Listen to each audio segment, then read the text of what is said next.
The Exodus is one of the foundational events of three of the world's major religions. Archaeologists have searched for physical evidence of it for over a century. What they've found and haven't found is our next chronicle. To set the stage for our explainer today, we really need to ground ourselves in what the dirt actually tells us. So here are three rapid, undeniable facts of Exodus archaeology. 1. Despite over a century of relentless digging, no Egyptian administrative record exists of millions of enslaved Israelites. 2. The very first time the name Israel appears outside of the Bible is on a stone monument dating to 1205 BCE. And 3.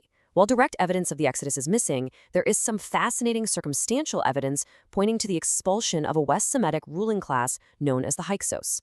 Let's start by looking at Section 1, the biblical account, and assess the sheer scope of this claim. Before we ask what the archaeology shows, we have to understand the size of the event we're looking for. The Torah specifies that 600,000 fighting-age males left Egypt. Well, when demographers factor in women, children, and the elderly, that translates into an Israelite population of nearly 3 million people. To put that into perspective, you're talking about a wandering city larger than the entire population of modern-day Chicago. And that brilliantly illustrates our first major archaeological hurdle. A population of 3 million people is just massive.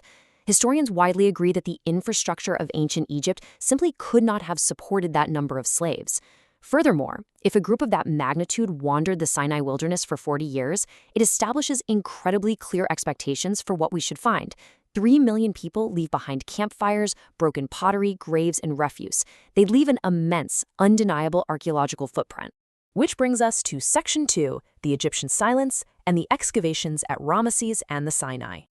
Knowing what we should expect to find, let's look at the results of extensive surveys in the Delta and Sinai. The contrast is honestly pretty stark. On one hand, we have this massive biblical claim. On the other hand, the reality on the ground is absolute silence. At ancient Ramses, which is modern-day Tel el-Dabba, archaeologists have excavated for over 40 years and found exactly 0 documents mentioning Israelite slaves. Similarly, the entire Sinai Peninsula reveals no evidence of a multi-decade encampment from this period. However, if you look at circumstantial texts, the silence isn't entirely absolute. Take the Ipuwer Papyrus, for instance. It describes an Egypt in total chaos. Rivers of blood, ruined fields, people thirsting for water, and rebelling servants. It sounds exactly like the biblical plagues, right? But, and this is a huge but, secular scholars fiercely debate its dating. Many argue it's actually a recognized Egyptian literary genre of lamentation from a completely different era, rather than a historical record. Confronted with this lack of direct physical artifacts, defenders of the historical Exodus often remind us of a famous archaeological maxim: absence of evidence is not evidence of absence. Just because we haven't dug up a specific artifact doesn't automatically mean an event is purely fictional. Records get lost, and let's be honest, ancient empires rarely carved their humiliating defeats into stone for everyone to see. Now, let's look at Section 3, the Merneptah Stele and the very first mention of Israel. Archaeology does eventually give us some firm footing. The Merneptah Stele is an imposing granite monument erected around 1205 BCE. Why is this a crucial turning point? Because etched right into this stone is the earliest known universally accepted reference to a people called Israel. It's concrete proof that they existed in the land of Canaan during the late 13th century. They finally step out of the historical shadows. The inscription features Pharaoh Merneptah boasting about his military conquests in the Levant. He literally claims, "Israel is destroyed, its seed is not." Now, Merneptah was clearly exaggerating his victory because Israel obviously survived. But this boast is incredibly important. It confirms that Israel had emerged as a distinct, recognized entity in Canaan, precisely at a time when the Egyptian empire's grip on the region was starting to slip. This brings us to Section 4, the minimalist position and re-evaluating the Hyksos. Because we know Israel existed in Canaan by 1205 BCE, but we totally lack direct records of an exodus, scholars like Israel Finkelstein champion a minimalist position. They argue the Exodus is entirely a myth. However, a fascinating counter-hypothesis looks backward to around 1535 BCE. Artifacts like the Chronicle Stele detail a campaign against the Hyksos. These were a West Semitic people from the Levant who had actually ruled northern Egypt before native Egyptians drove them out. And this introduces a brilliant shift in perspective.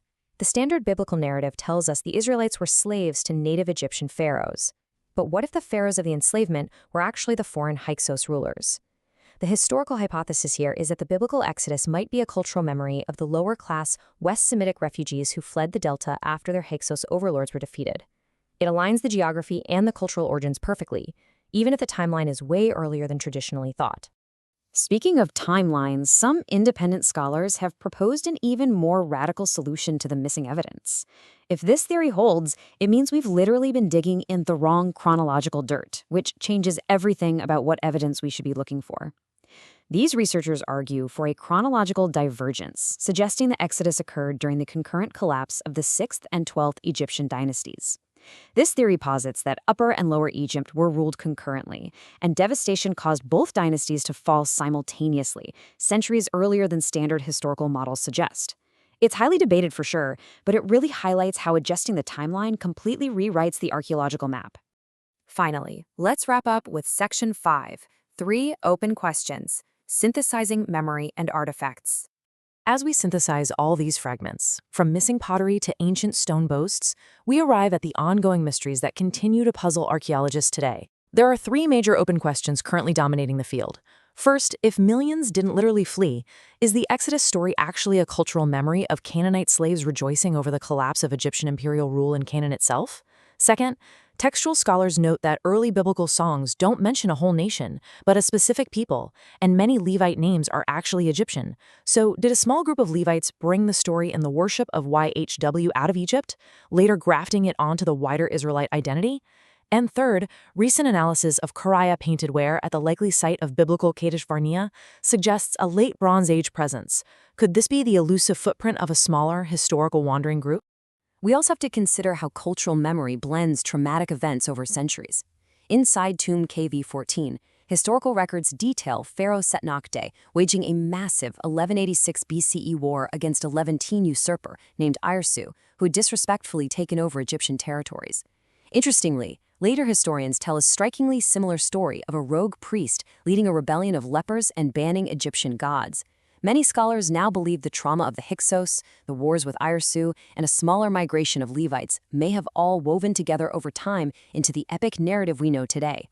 We've looked at the silence of the desert sands and the clues etched into monumental stone. We've explored the minimalist view of myth, the massive biblical claims, and these very compelling theories of cultural memory and displaced timelines.